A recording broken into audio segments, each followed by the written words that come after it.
Hello there lovely people, it's Alex from Nintendo Life here, and today I'm going to tell you how to get these working on one of these. Yes, the third-party controller manufacturer 8Bitdo have released a firmware update for these controllers and some of their others to allow you to use them on the Nintendo Switch, and well, to be honest, it's just a little bit wonderful. The Switch recognizes all of these as Pro controllers, which means that there are certain limitations, and obviously there's not a home button, but thankfully they've thought around that. If you press select and down, you get the home button sort of functionality. I just thought I'd slip that in because a lot of people didn't seem to know. But how in the name of all that's blithering nonsense do you manage to get this to work? Well, first of all, you'll need to head to the 8Bitdo website, more specifically the support part, and you'll need to download the latest firmware. When you download said firmware, you will also get a tool to install that firmware onto your controller, which you need to plug into your computer in order to install the firmware, obviously. Now, quick note, when you are installing the firmware, you'll probably see a README file and it'll take you through all the things you need to do.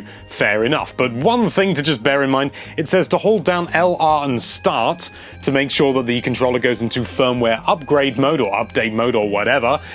Just a quick note, make sure you hold down LR, hold the start button down for about 10 seconds, and then release the start button, but keep the L and R button held down for about another second, and you'll see that then it'll start to work. That took me ages to figure out. Once you've done all that, you'll have this controller, or indeed this controller, or one of the other controllers that they have, able to connect to your Nintendo Switch, and oh my goodness, having a controller like this is just wonderful. There are some games obviously that you can't play, but any game that requires D-pad and just some buttons, you're golden. But how do you go about connecting this sucker? You certainly can't slide it on the side to sync it that way, so you're going to have to do it the old-fashioned way. From the home menu, you'll need to go into the controllers menu and then select change grip/order in order to be able to sync this, and then you need to hold down Y and start on this controller until the blue light shows at the top, and then it will start flashing 4 times like that. Only it won't because it's just connected to my Switch. Let's try that again. You hold down Y and start, and soon you'll be able to see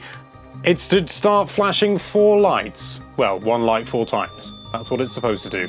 Excellent. And there you have it. You are done. You have a third-party controller working on the Nintendo Switch, and it's about ruddy time to say the least. And frankly, it works beautifully on many games. Things like Puyo Puyo Tetris, Shovel Knight, anything that requires more sort of like a D-pad type input.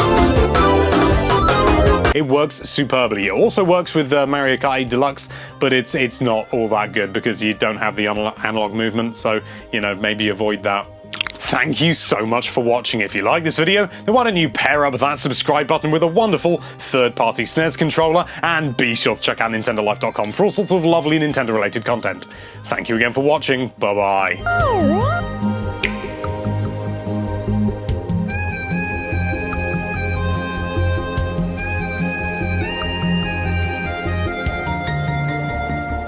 Thank you so much for watching. If you like this video, then why don't you pair that subscribe button up with a wonderful This isn't the controller I meant to pick up.